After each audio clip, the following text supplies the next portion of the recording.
Mbutunde likambo, mbutunde makambo sur makambo, dossier sur dossier, affaire sur affaire, kande tolobaka toujours et encore na Congo na biso, ba dossier ezanga kate, na Congo na biso matière ezanga kate. Congo na biso tozalaka tolali tolamuki na ya somo, tolali tolamuki na ya pasi, tolali tolamuki na ya koindisa. Bande konanga makambo ya pasi kandenge boyebi na lobaka toujours et encore soki makambo eza ya pasi ezalaka toujours malamu toye tobeteli yango lisolo ke non makambo eza ya pasi soki pe makambo eza ya pasi te ezalaka toujours et encore malamu mingi toye tobeteli yango lisolo ke non makambo yo eza nango ya pasi te. Bande konanga awa makambo sur makambo pasi pe mawa concernant JB Mpiana oyo ebele ya bato badengaka toujours et encore papa chéri. Wanande kombo bapesa JB Mpiana. Que pasa? Après liwa ya Océane Mpiana, mwana ya JB Mpiana, ebele ya bato biso nyonso tomonaki awa fête ya Soraya Mpiana, ezalaki fête mbutu mataki taba ndeko nanga ka ndenge boyebi internet plutôt evandaki nango kimia te internet eyaki koluba. Sikoyo awa ekomi makambo lisusu ya liwa ya JB Mpiana. Que pasa? Qu'est-ce qui se passe? Bonjour, bonsoir et surtout bon après-midi. Et cela ne dépendra bien sûr à l'heure à laquelle vous allez nous suivre. Bienvenue surtout sur notre chaîne Kisongi Songi officielle. Bienvenue na balandinyo so yakala. Bienvenue na ba onyo so yasika. Kandenge toyeb sarabino toujours et encore. Boyei malamu na chaîne Nabiso, chaîne moko kitoko, chaîne yaba information, chaîne moko yaba analyse somo, chaîne moko yaba nanzambe. Soki ezamba la liboso ya okota na chaîne Nabiso ya Kisongi Songi officielle, to senga na bino surtout et encore de vous abonner massivement. Tango tolobaka bo s'abonner bande konanga s'abonner tango bo s'abonaka bongo bo sana pete ko klikaka sur ngonga ya notification malamu ngonga wana ezalaka que à chaque fois que Kisongi Songi officiel au banotiaka ba vidéo ya sika bokozala directement et encore informé na ndenge moko ya kitoko bo salela biso ba partage bandeko partage objectif na biso eza que titoko à la fin ya mois oyo to totaliser au moins 8500 abonnés. Challenge na biso ezo continuer kaka déjà awa toza kaka na posa ya 120 abonnés bande konanga et osala mama étoiline kitoko s'il vous plaît partage nde likambo ba commentaire na bino esala biso bien. Eloko tobo ya kande ba commentaire ya mafinga soki ozoya na yo na commentaire ya mafinga ko commenter na yo te. Pourquoi? Parce que nako effacer commentaire na yo na ndenge moko ya malamu. Bambote nanga na ye moko ndeko na biso moko na kombo ya Valérie Petelo de partout oyo azolanda Kisongi. Année ya sika, solo ya sika, agrandissement des troisième jambe. Kimobali salakate, pe ezamu kie. Mama azo sepela te na mbetu na gavke la muki feti ezongi. Ba mama na ba problème ya mabota. Myome, fibrome, trompe, kiss, règle abondante, ménopause, attaque komi na 65 ans. Mama okobota mwana, yoka bien. Dépression, maladie mentale, autisme, ata mwana alobaka te. Mokulu makasi, tope alalaka te. Tozali na solution na gavke. Bona loposo, totikali simate. Vergete, babengi nduta, bouton, tache, 5 jours ya bamba. Hoteli lokola lilala, uniforme. Tozali na gamme complète, ya copacola, ya injection, ya comprimé, ya suppositoire. Esengo ezali, mama olingi ovimbisa tolo pesima. Sans opération, benga biso na lombango. Papa, mama, yo oyo otungisama mingi na maladie hémorroïde interne, topé externe. Yoka na 2 jours ya bamba, omoni changement ya solo. Ebongo, bona bokono ya diabète, AVC, tension, topé obésité, cave-cœur, gros solution. Perte de poids naturellement au coco ta salle de sport. Na kisi ya comprimé, pe injection, na cave-cœur au zongi mobimba. Ba produit na biso ezali 100% naturel et salemi na ba plan na ba industrie ya Allemagne pe Angleterre. Na gavke oko sepela.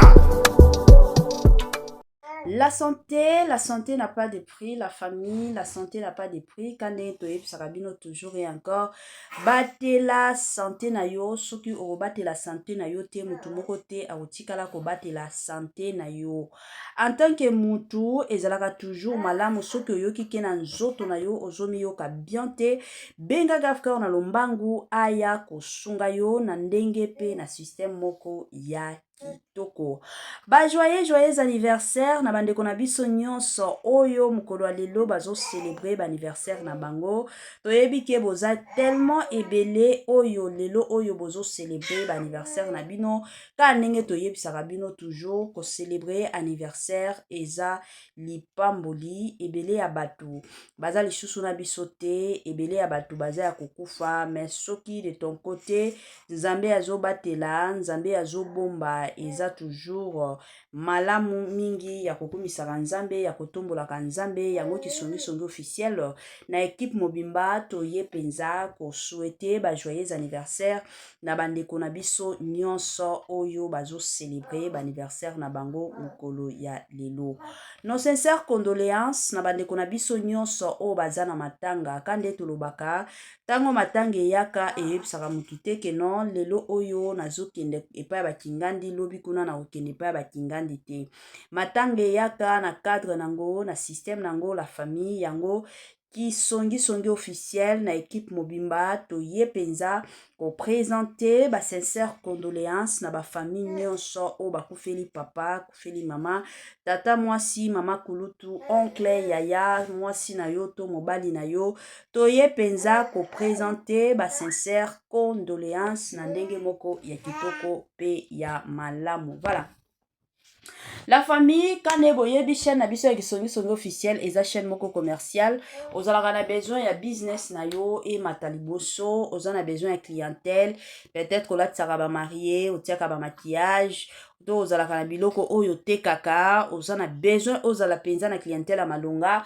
En tout cas, benga biso numéro na biso yango wana ko benga te komelanga. Na yambaka lisusu ba appel ya ba abonné te. Parce que eza na ba abonné mususu bandeko nanga bazo mipesaka respect te. Biso toza basi ya mabala ta soki tosalaka ba émission awa tozalaka basi ya mabala, donc tango bo komelaka biso boyeba ke non mwasi oyo na osolola na ye aza mwasi ya moto, aza mwasi ya libala, nakoki koloba biloba loba te, eza bongo. Donc komelanga tokosolola na ndenge ya kokoma ekozala toujours malamu et encore malamu mingi. Voilà la famille lelo oyo toyeli bino jibe piana oyo ebele ya bato babengaka papa chéri. Ebele ya bato batunaka mama songi yo mto songi siko tango babengaka ye mama papa chéri wana seke ye penza musala na ye eza kozala na basi ebele ba chéri ebele to ezalaka ndenge nini. Bino bongo na songi botikanga pardon. Na boye nanga kosumuka nakamba kosumuka yango na oboya. Na oboya soki ye moko mipesi papa chéri yanga nini, donc ye moko ayebi le pourquoi zo mipesa papa chéri bino bongo. Voilà, la famille lelo toye na dossier ya Jibe Piana. Ka ndenge boutaki komona Jibe Piana akufelaki Mignon Sagin, azalaki drummer na ye. Mignon Sagin akufaki après kokufa Mignon Sagin ezalaki na Zulema oyo pe akufaki. Kokufa pe ya Zulema toyaki komona pe kokufa ya nani mosusu ezalaki neve na ye oyo akufaki lisusu. Kokufa ya neve toyaki komona mwana ya Jibe Piana na kombo ya Océane Mpiana oyo akufaki. Après kokufa ya Océane Mpiana toyaki komona lisusu liwa ya danseuse na kombo ya Agnès oyo abandaki kobina epai ya Jibe Piana ye pe ayaki kokufa. Alors, eyaki kosala mwa mbutu makasi, mituna ezaki ebele, il y a tant de gens d'ailleurs, babandaki koloba ke non ndenge eza boye, Jibe Piana ayebi cause ya liwa oyo ezokota pene na ye. Pourquoi bato o baza pembeni na ye baza kokufaka, bato orchestre na ye, bato famille na ye, ezalaki mwa ebele jusqu'à ce que toyaki komona Jibe Piana akendaki komona sango, basango ya église catholique, akendaki komona ye, basambelaki po na ye, bapesaki ye pe communion, aliaki kanenge zalaka. Bon, toya kovanda ka boye directement message concernant Jibe Piana eye kobima. tant de personnes déjà bakoya kotuna nga message ya nini bandeko nanga. En tout cas na boyi nanga koloba ebele na boyi na ko préférer penza na tiela bino ba matière bino moko bolanda ngo boyoka ngo penza na bukebi nyonso parce que soki nga na lobi kozala ke mama wana pe songi makasi eza message o bapesi jibe mpiana tolanda message wana na bukebi nyonso et après tokozonga mpona kosala mwa analyse na biso kaka ndenge tomesani kosala na ba analyse na biso na ndenge moko ya kitoko tolanda et on se retrouve juste après.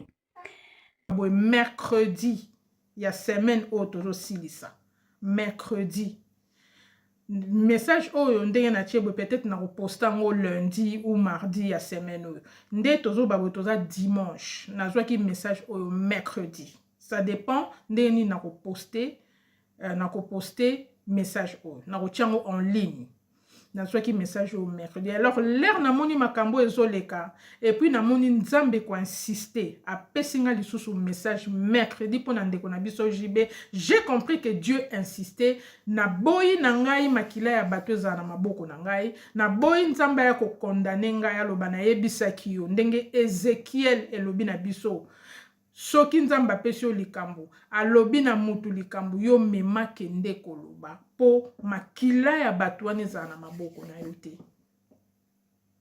Yango wana tango nzambe apesi nga troisième message na bino 3 messages c'est que nzambe azo insister il faut na telema na pesa message on a zongi na message ya liboso bandeko bolanda message yo très bien po ekosunga population na biso mobimba ekosunga bato ebele o bazali balandaka ndeko na biso jibe o balandaka musique na ye o bazaka ba fan na ye boyoka ba message oyo nalalaki bandeko na nga nzambe azolakisa ngai na telemi na place moko na telemaki na moni voiture moko ya kitoko eye eleki liboso na nga tellement moke et se garé telemi. Alors nga na telemi nazotala lokola molimo amemaki nga afungoli nga misu mpona mona na moni muto abimi na voiture wana mukolo voiture wana muto abimi na voiture wana natala bozaki jibe abimi na voiture wana apusani mwa moke ake atelemi pembeni ake kotelema pembeni tangu jibe atelemi pembeni bandeko nanga na quelques minutes leka jibe ake atelemi pembeni après quelques minutes molimo abina nga tala makambo ezosalama namoni mbala moko voiture ya jibe voiture wana oyo ayaki nango agare ya bimi na kati namoni mbala moko voiture wana epeli moto voiture wana ya jibe epeli moto ebandi kozika. Mais alors moto oyo ezopela na voiture wana nga na tango na telemi nazotala namoni voiture wana ezozika matériellement te mais moto ezopela makasi lingi voiture wana mobimba ezipi voiture wana mobimba donc voiture wana ya jibe ezingamaki na moto makasi. Mais ye atelemi libanda place atelemaki ye akibimi ye moko atelemi ye moko azaki na inquiété te azotala voiture na ye wana ndenge ezopela moto azaki inquiété te mais nga na mona trouvaki yango bizarre voiture na ezozika mais ye azaki na inquiété te mbala moko mes frères et sœurs na moni bato babandi kobima na voiture wana ya jibe na se ya moto wana eloko edepasaki nga na se ya moto wana babandi kobima na voiture bato babandi kobima mutu moko abimi ya mibale ya misato basi na mibale babandi kobima bazolanda bazobima bazotraverse moto wana sikoyo lere bazobima bazotraverse moto wana moto wana ezotumba bango te mpo moto wana mpe ezotumba mutuka te mais moto ya makasi sikoyo nga nalobi place nazalaki nalobi me bato bazobima na moto wana bazozika te boye c'est que bato wana nzambe azobikisa bato awa mpona moni bato bazobima mais ye avandi atelemi place atelemaki il faisait rien il bougeait pas azotala kaka aotala mutuka ni ndenge ezozika abandi mpe komona bato wana nde bazobima bato babimi nombre ya bato babimaki na kati ya mutuka wana eza jamais nombre oyo ekomema. C'était une voiture normale, ezalaki bus te, ezalaki camion te, ezalaki voiture normale, il y a 7 places. Donc voiture, il y a comment on dit, il y a 4 portières, voiture anormale. Alors bato babimi balandani. Après na moni batu batiki kobima. Siko molimo azolo balanga batu babimi na mutuka oyo, mais babimi bango nyonso te. Bamsu batikali consumer na moto wana. Bamsu batikali consumer na moto wana. Mba moko na lamuki na sutuki na pongi. Ezaki ndoto nabi nzambe nanga me olakisi nga nini po soki nabi napesa message, napesa ye message, napesa batu po ça lui concerne pas seulement lui mais batu ebele wana na mona kelingi kolakisa nini. Nazaki troublé na ndoto wana bandeko na bondelaki po nango ndenge na utaki koloba nabi bon ndenge na bondeli natika nzambe asala ndoto oyo nazwi yango oyo nazoloba siko nazwi yango l'année passée eza ya année oyo te. Ndenge nga nayaka koyebisa bino natiaka nzambe oyo akela likolo na si maloba no aloba moto akosela nzambe likambo te parce qu'il sera maudit. Nakosaka na kombo nzambe te. Ezalaki année passée. Alors na bondeli po na ndoto na bi soki nzambe abimisi bato na moto seka sauver bato bongo ba o batikali na kati ndoto ane troublaki nga na bondeli esili na pesa message wana te. Bandeko nanga na bandi komona makambo ezo salama na pesika message ote na pesaki yango te. Na bandi komona bato ndenge bazo kufa na moni yango ekomi de trop na pesi nanga ka message wana te. Na bonde na bi nzambe ndoto olakisaki nga lelo na moni bato bakomi ko kufa bazolanda na boye pona nini. Na bondeli na bi nzambe yo moko oyebi na pesi message wana te. Na lali 2 semaines passées. 2 semaines passées awa na lali bandeko nanga nzamba bandi kolakisa nga likambo. Bolanda ndoto malamu. Na lali nazomona JB atelemi nesika moko na sima na ye bato ebele basali molongo. Alors molimo azopesa nga bato oyo basali molongo na sima na ezali na ba musicien na ye na bato nyonso balandaka ye.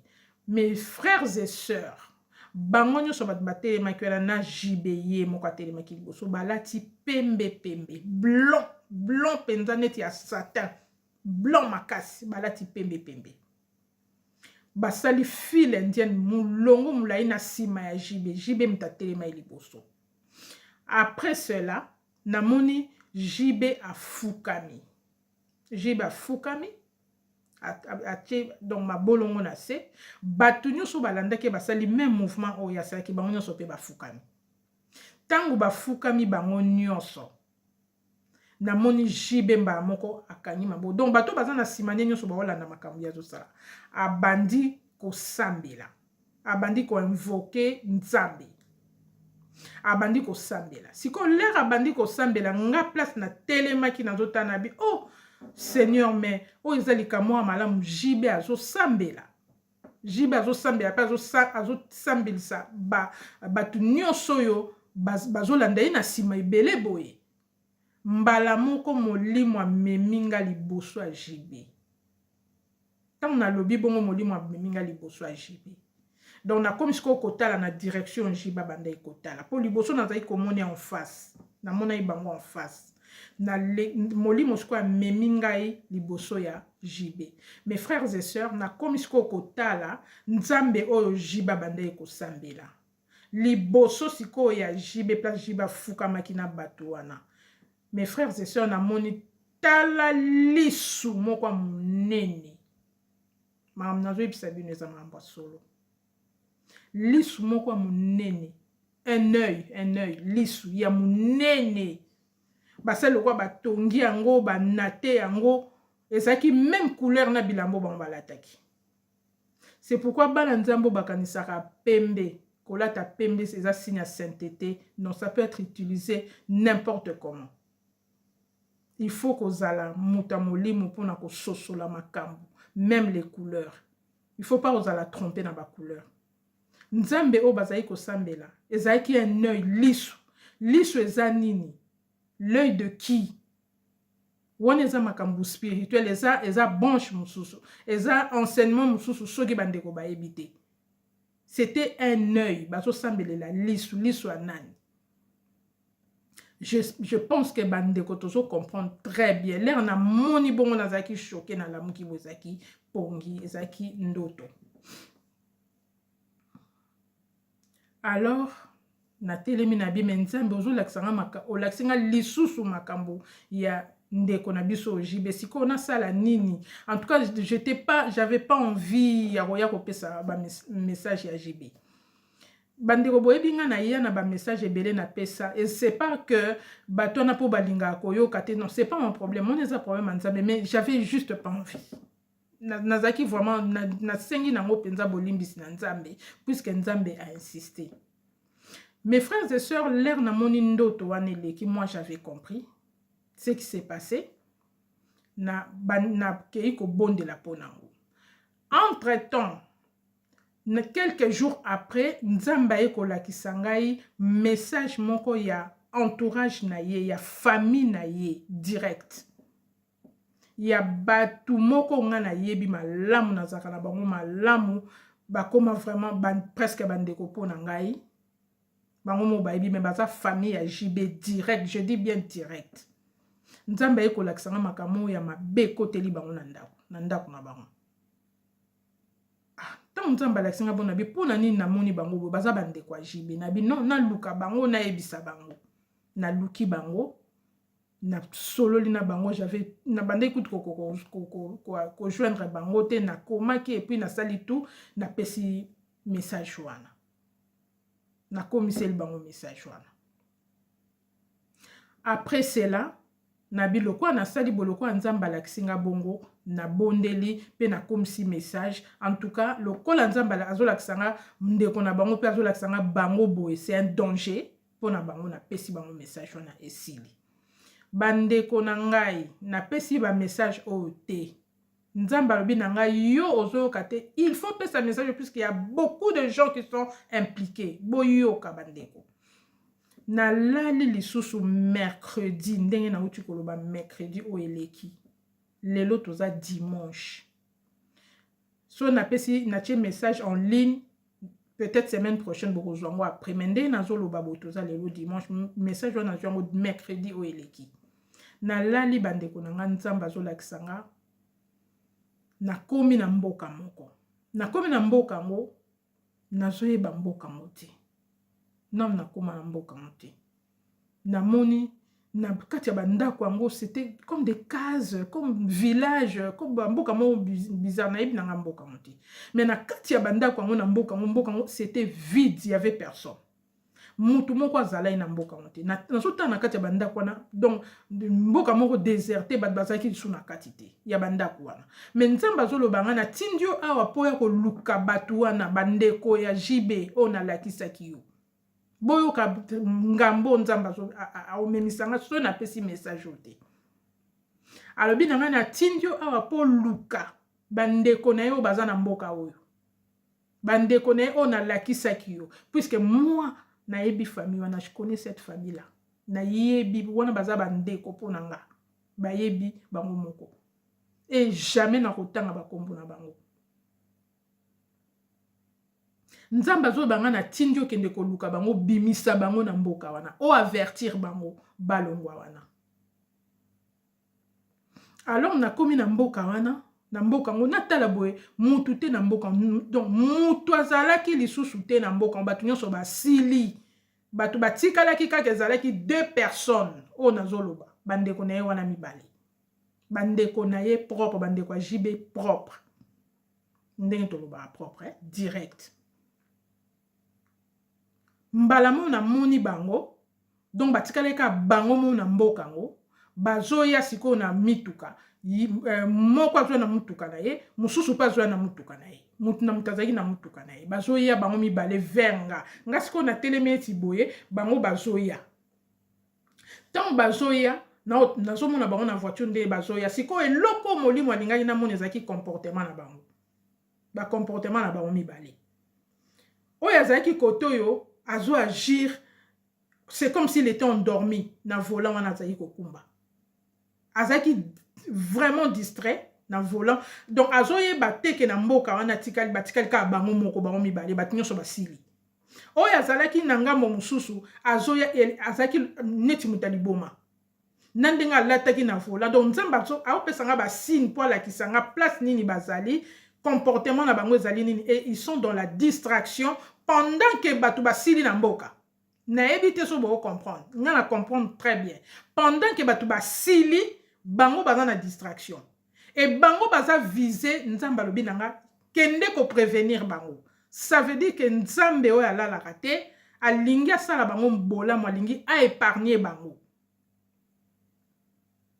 alors nga na telemi sikoyo molimo azolakisa ngai comportement na bango mibale complètement dans la distraction mutu na mutu aza na baoccupation na ye et puis mental na bango ezalaki lisusu normal donc baza mental na bango eza travailler eza manipuler bazoyeba lisusu même pas esika bazoyeba lisusu te baza na place nini na mboka nini et puis na mboka ngo nini ezosalama na bato baza lisusu te batikali bango moko namonaki yango tellement grave na bi Seigneur c'est pas possible il faut napesa un message na boyi na ngambo bato makile sopa na ngai ezala na maboko na ngai nakoke napesa message wana oyo aza na mato ya koyoka ayoka entourage na ye libota na ye bandeko nzambe apesi précisement lakisinga bango mibale bandeko ya ye direct na zosala tout na kotisa message wana ba comprendre yango penza que soki nzambe azolobela bango boye c'est qu'il y a un danger.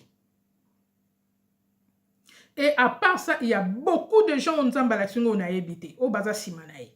Alors, on a délivrer un message. Oyo, azana souci à am na ye, asa na message ndenga lingi. Na lobby déjà que na boya ki nanga waya opesan. Pour nga na ya kate po ba mo nanga batala nga non, je viens donner des messages oyo uti pa ya mokeli. Na ka opesa ba message azunga utiliser nga ndenge wana. Na ka olukelo msuti. Naka olukate na benga batu, naka olukate batu ba monanga non na yaka ko pesa ce qui est très important. Donc voilà, message oya suka na jui pour na jibe na entourage na libota na jongo mercredi oyo na yeko pesa bande ko bayebi très bien basa na message attention. Libota basa na message très attention. Ngai na suki wana makamususu etali ngai te nzambe molimo mosantu alandisa message wa komisango na batu oyo alingi esimba mitema na bango voilà nakangi message ya jibe soki nzambe apesinga message mosusu lokola ekomi makamususu nzambe azo insister je viendrai na roya de la part du Seigneur na koti na message ya Peniel na koti na message ya Peniel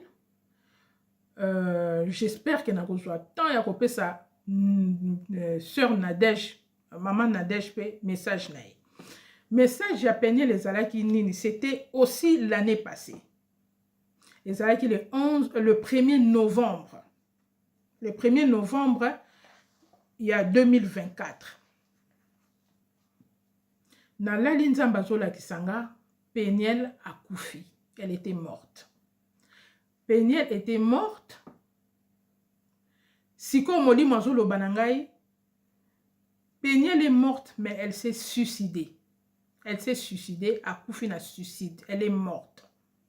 Siko on place na télémaki na bandi ko regretter na bandi ko lela, mais pourquoi sali boye? Pourquoi Peniel a tué fin na vie na ye? Et ça contre la parole de Dieu. Pourquoi Peniel a mis bomi po na nini na bandi ko regretter na so milela? Siko yo naoki molimo bandi ko lo banangai. Peniel a koufi, a se suicidé, mais finalement, yen a joué. A tout le balanga bon, est-ce qu'on a tout compris? A bandé les sous, n'a bien tout compris, finalement, ye azwi molimo oyo alingaki azwi asali posa na ye oyo alingaki kosala na bomoi na ye. Il est arrivé à ses fins. Si quand finalement azui oyo alingaki, donc muto alingaki Peniel akufa asali posa na ye, tant azolo bananga bonga azo comprendre azolo banani na tala bona moni Mike Kalambai. Bandeko na solo ba message o na bandelaka yango, na bandelaka yango malamu pour bo comprendre, pour tant nazo banalinga oya opesa sous ba message a boete pour na boy ekende e comme ba miniature na linga yango te. Donc ngai nazali a pour na koya kopesa message nzambe pour na ko sonner kopesa ko niata na sonnette d'alarme pour na koyebisa mutu tala nzambe azomona makambo zo sala tika makambo zo sala zonga na nzela pour na ko orienter peuple ya nzambe na yakate pour na ko bimisa problème. Alors soto zo comprendre ba message mabe yango tokendaka na onde tokendaka awa nzambe azoloba nanga boy Peniel a fin na bomoi na ye a se suicider ami bomi. Mais en fait mutu oyo asali ke ami boma oyo aza sima nango eza Mike Kalambai. Je ne vais pas mâcher mes mots na robomba Mike Kalambai te. Alors l'air na lamuki na pongi na eselinga malili na bandit na bondeli po na Peniel puisque na linga mona na biso Peniel, je la soutiens na sala ba vidéo je suis Peniel et tout pour la soutenir. Pour na nini boye. Ndenzamba zolo balanga premièrement molimo oyo elataka Peniel na ba suicide. Biloko nyoso ezo tourmenter bo moina eza d'abord un esprit. Et ça d'abord esprit ya liwa, esprit de mort, o eza likolo na ye. Et ça réclamation ya kufa, o eza likolo na ye déjà. Yango mutu manipulaka ye azwaka ba ide wana. Mais mutu ya za na base nango akoki ko sala ke esila eza Mike Kalambai. Alinga yango alinga ngote devant Dieu c'est comme ça. Alors comment Mike Kalambai Nzamba zotanga yazo pesa responsabilité ya boye o éviter que moi na biso mwasi a mettre fin na ba vie na ye a longwa na babiloko elatiye ba esprit ba réclamation ya mort mais ndeko na biso Mike Kalambai ye moko nzamba zo benga ye na repentance nazana ba message nazana message moko awa na laksa bino muke o ngamona uti ko mona pona yebi na sina pesa Mike Kalambai na sina pesa message ba message o nzamba lobi pona ye. Na sina pese ba message on nzamba pesi pona ye. Mais il s'est pas repenti. À se repentir te. Mais si ko ndeko na biso mususu awa tu ko pese message bolanda message au malamu après na ça n'attend relaxa monyo sote. Ba pesi lisusu Mike Kalambai. Ah. Ce qui s'est passé c'est qu'on vers la fin du clip moi na ko biso nyo se fate ko na za na tante. Ye na ba Moïse mbi bango nyonso nzamba pesi bango message. Il y a repentance ba tiki nzambe. Alors ce qui Mike Kalambai a tiki nzambe et ko zala ko kamusa biso ndenge ni nazala derrière suicide ba milimo oye lati Peniel arozala derrière ça ndenge ni arozala derrière ça ndenge ni bien sûr qu'il est derrière ça aza derrière il y a makambo so comme la Peniel nzamba lobi na ngango très bien puisque lui-même il a laissé Dieu yemo kwa tiki nzela nzamba zakana nzambeti. Mike Kalambai azakana nzambe te. Moi maintenant là je le dis, je l'assume. Nazo assume moi azakana nzambe te. Ndeko oya oti koloba ngo sikoyo. Oya lingina tiele lien bien sora mona ki amote. Nzamba pese sous message ya Mike Kalambai na ba Moïse mbi bazonga na nzela. Bazongela nzambe. Posonga na lobi lisusu ngamo ko metoze belé o nzamba zotinda ba benga bango na repentance. Donc nzambe azolo banangai liwa ya Peniel o na moni na ndoto. Le quoi na moni na ndoto c'est que c'est spirituel et c'est planifié. Voilà, de retour, la famille, na bandi ebele abatu, touti kolanda. ebele ya bato surtout toyuti koyoka message ya la servante de Dieu. Soki message ye baboyaka ngo te, bayokaka message balingi baloba nini, euti wapi, ezokende pe wapi. Bandeko na nga, Bible eyebisaka biso que Dieu parle tantôt d'une manière, tantôt d'une autre. Donc ya matoyi ayoka. Eza message oyo concerné Jibe Mpiana, eza pe na message ya Peniel. Bandeko na nga makambo ezali biso nyonso toyebi elobi ata bandeko mosusu sikoyo ba prophétie ezalaka kaka na ba émission moyen balukaka bato wana bapesa bango ba prophétie eza te, yango ba prophétie na bango ezalaka kaka ya ba émission. Bandeko na nga eza na babilo mosusu bo comprenaka boyebi kozwa ba numéro surtout ya ba star mboka na biso ezalaka facile te. Et surtout bandeko na nga pona batu oyo baza deja na engagement na bango, basi oyo bato bengi basi ya mabala, okoki kozwa numéro ya mutu nyonso tout ke non parce que aza star mboka na nga il faut nazwa numéro te. Toza na ba principe makasi ya kosaka na kutu te. Alors eza babilo mosusu tozalaka censé obligé ya koya kobwaka ngo na émission parce que toyebi ke émission tango elekaka mutu nyonso ozala oza wapi, ozala okendaka wapi, okoyoka message ezalaka bongo. Yango ezalaka but pe objectif ya ba message oyo bato basalaka na ba réseaux sociaux. Donc eza mwa bongo poko zwa numéro kanenge za boy numéro ya Jibe Mpiana. Il y a de ces personnes azana message ya Jibe Mpiana mais akozwa numéro wapi? Soki atuni ba proche ya Jibe Mpiana bakondima bakotikala kondima te ke no bapesa numéro bakopesaka te. Alors mutu soki aye ko se retrouver ke moya azwa numéro eza te, aosala nini? Ao préférer aya kosala émission comme ça émission wana et komela mutu la personne en question eza bongo. Alors eloko biso to senga na batu oyo baza pene pena Jibe Mpiana ekozala toujours malamu balandela message oyo bayoka message oyo balandela ngo penza na bukebi nyonso parce que eza babilo mosusu bokoki ko négliger aujourd'hui mais lobi nango kuna eye komemela bino ba makambo bokomi koloba si on le savait ekozala pasi pe mawa, tandis que soki bozwi déjà ba précaution ekozala malamu penza ya malamu. Donc message oyo ekomela Jibe Mpiana toyebi te eza message ya solo, eza message ya lokuta Zambe kaka na ndeko na biso oyo azomi benga la servante de Dieu bango mibale nde bayebi soki message oyo eza ya solo to soki message oyo eza ya lokuta. Menga penza na oyo etali makambo ya message en tout cas ezalaka biloko ya konegligeaka te, ezalaka toujours biloko moko ya kozwaka na makasi nyonso ya kotambola kango nango na makasi nyonso. Pourquoi? Parce que ebele ya ba message ebima ya bato ebele to néglige mais lelo oyo bazalaka lisusu na biso te, lelo oyo mabe ekomela bango, lelo oyo mabe ekotela bango. Voilà, c'est un peu ça wana nde ezalaki mwa contribution nanga na ndenge moko ya malamu. Voilà la famille nakomi nanga na suka ya mwa partage na biso ya lelo kane boyebi biloko ya kitoko eunilaka te, biloko ya kitoko ekendaka nango mbangu. Soki nano s'abona te na chaîne na biso ya Kisongi officiel na osenga na yo s'abonner massivement. Soki osalaki commentaire te, c'est le moment salelanga commentaire. Soki pe osalelanga partage te, s'il te plaît. Bilisika nyonso zali salelanga partage et kozala malamu et encore malamu mingi. Permettez-moi surtout de vous dire bye et à la prochaine.